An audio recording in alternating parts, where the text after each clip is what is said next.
Hello, St. David's friends.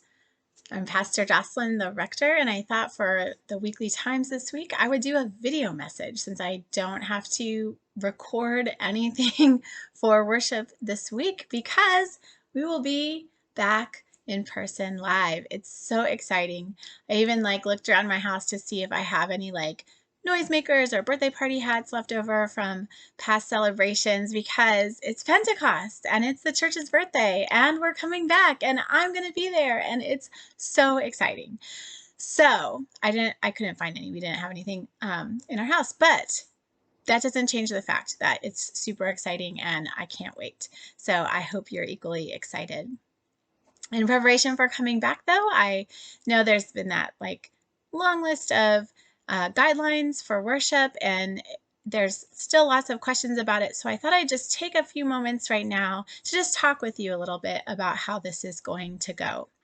The first thing you need to know is that we will still be online.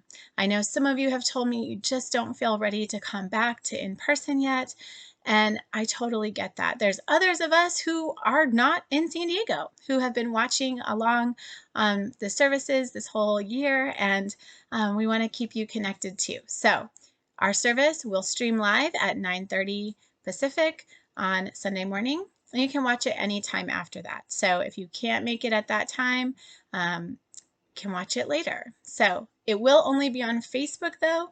Right now we won't be on YouTube for a while, maybe longer, but we're on Facebook. So find us there. You don't need a Facebook account to see the video. So remember that. We are going to be worshiping outside at first. I know that seems really strange, and a lot of people are asking why that is. And there's two reasons. One, there's lots of improvements going on in the sanctuary, and things are still happening and getting finished there. So it's actually kind of advantageous for us to be not in that building right now so that we can finish up all the things that are happening there. But also, the bishop continues to issue guidelines for how we can regather and how to worship during this becoming post-pandemic era. And so there's a lot more that we can do if we stay outside. And one of the main things that we can do outside that we would not be allowed to do inside is sing. And I've gathered from talking with y'all that singing is really important to St. David's community. So by staying outside, wearing our masks, we are permitted to sing together. So that's a big thing for me of why I think we should be outside. We are asking people to bring chairs with you, your favorite beach chair, folding chair, whatever you like to sit in. If you don't have a chair or can't carry a chair, that is totally fine. We will have plenty of folding chairs available at church, and you can just go and grab one and set it down wherever you would like to sit. If you can't get a chair yourself, that's great. Lots of people will be there, ushers and all of us will be there ready to help you get a chair to sit in. If you're not a chair sitting kind of person and you prefer to stand, There's lots of space. We're outside. You can stand through the whole service if you prefer. Or if you're someone that has children, or especially small children who like to sit on the ground, bring your favorite blanket and spread it out and sit on the ground and bring some toys for the kids and just make yourselves comfortable. One of the great things of being outside and the fact that we've got to distance ourselves 6 feet apart from one another still means that we can spread out, and by being outside, it allows more people to be able to join us, and so I think there's just lots of flexibility that this gives to all of us as we come back together. So I'm really excited. I think this is going to be really fun. Do you remember that masks still need to be worn on campus? Hi everyone, I am interrupting myself to bring you a late breaking announcement. We just received new guidelines updated from the diocese, and I'm excited to share that if you are fully vaccinated, because we are staying outdoors, you will not have to wear your mask. If you are immunocompromised or you are unvaccinated, you should absolutely continue to wear your mask, even though we will be outside. But this is great news because I know a lot of us are fully vaccinated being 2 shots plus 2 weeks. So if that is you and you would like to leave your mask in your pocket for worship, you absolutely can do that. We do need to maintain distancing, however, so please do continue to plan to be in your family groups and maintain 6 feet between yourselves and others. All right, that's exciting news. Back to my original video. At the greeters table, which is a new thing that we'll have this Sunday, right by the Milton Street parking lot. At the greeters table, you will get a name tag. You will get a bulletin or the QR code for the bulletin.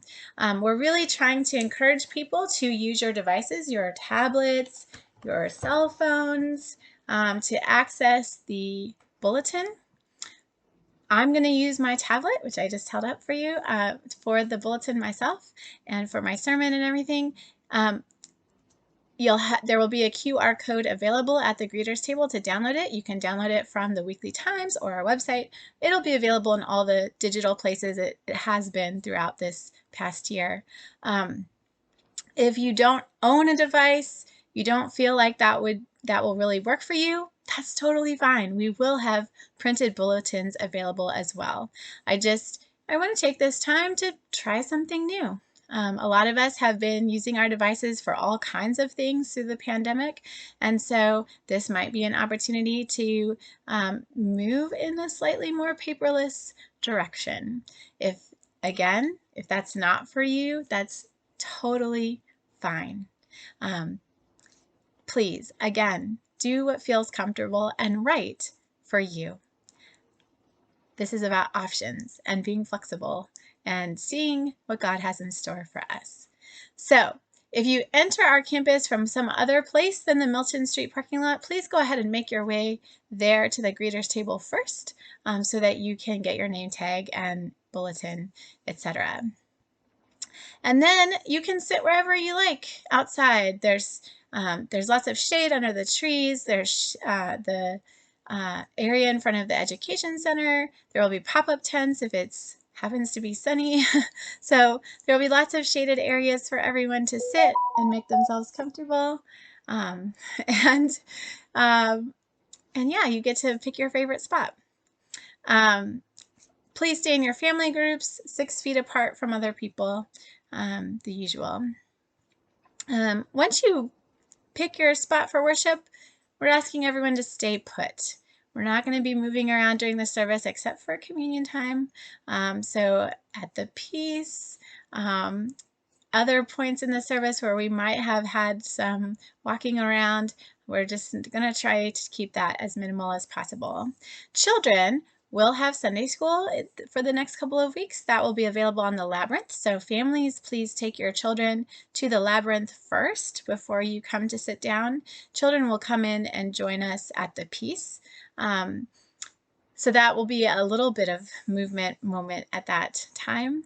Offertory plates will not be passed at the offertory, so there will be a box to collect your offerings as you come in. You can also drop it in on your way out, and you can use your mobile device at the offertory to text your offering in at that point. But again, very little movement during the service. We're trying to be as contactless through this as possible. We're going to use as few people as possible in worship too. I love having many people involved in worship, helping to lead worship, and I'm sad that at this point in time we need to try to keep those number of people to a minimum. So there will just be one person assigned to be both lector and intercessor during this time. We'll not be using acolytes or chalice bearers. So it's gonna work a little bit differently than what we're used to, fewer voices involved. But again, hopefully this will be short-lived and very soon we can return to our full complement of ministry leaders throughout our worship service. Communion's going to be a little different because, again, we have to keep everybody safe.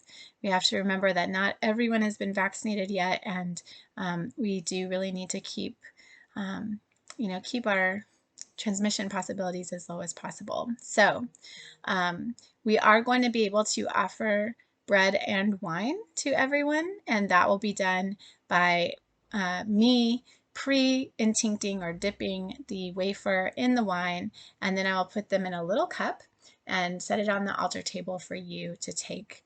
Come forward, you will pick it up, return to your seat, take your mask off, eat the wafer, and then replace your mask.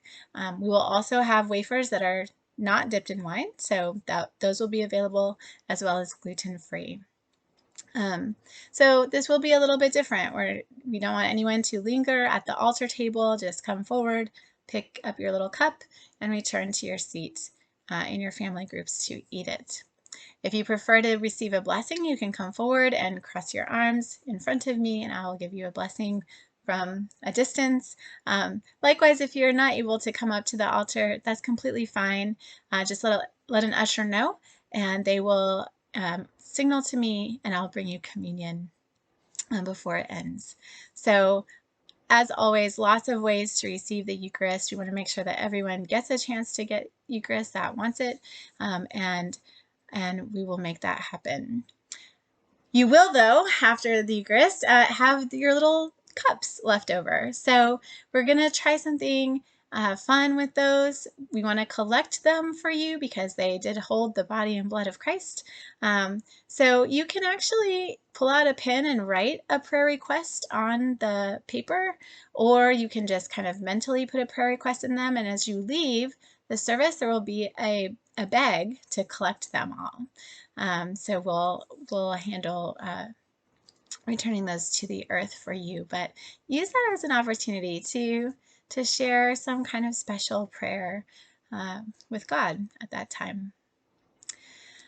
And finally, two more quick things. We will be able to offer refreshments after the service, so they'll have to be pre-packaged, and unfortunately we can't do coffee at this time, but you are more than welcome to bring your own coffee.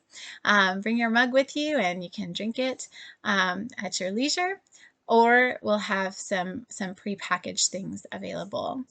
We do have to ask that everyone maintain their distancing, so unfortunately you can't get arm in arm with with our friends while we eat and drink our after church refreshments, but we can kind of stay in our groups and stay apart and have some time for fellowship and conversation.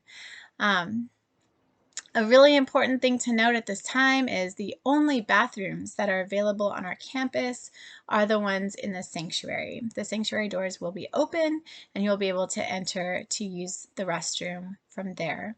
The Mission Center bathrooms are reserved for the preschool only at this time, and our Education Center bathrooms are still offline due to the flood from last fall. So those have not been renovated yet, so we can't use them at this time.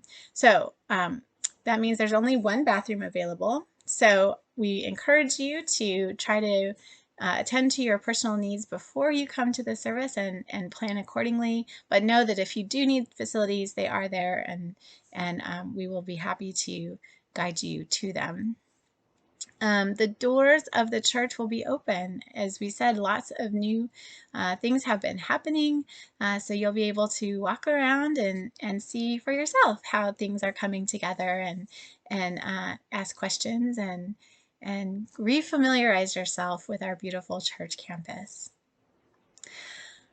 I hope I've been able to answer a lot of the questions that you've had that maybe haven't been so clear from just reading the guidelines that we've shared with you. If you have any other questions, please don't hesitate to ask me or any of the vestry members or the Regather task force members. Everyone has worked so hard to make this as seamless as possible, and I'm so grateful to all of them for their hard work, their creativity, and the care that they've really shown to this community in the past 14 plus months. I can't wait to see you on Sunday, whether you're in person or you continue with us online. And I just look forward to this being such a wonderful, festive day. Blessings, everyone.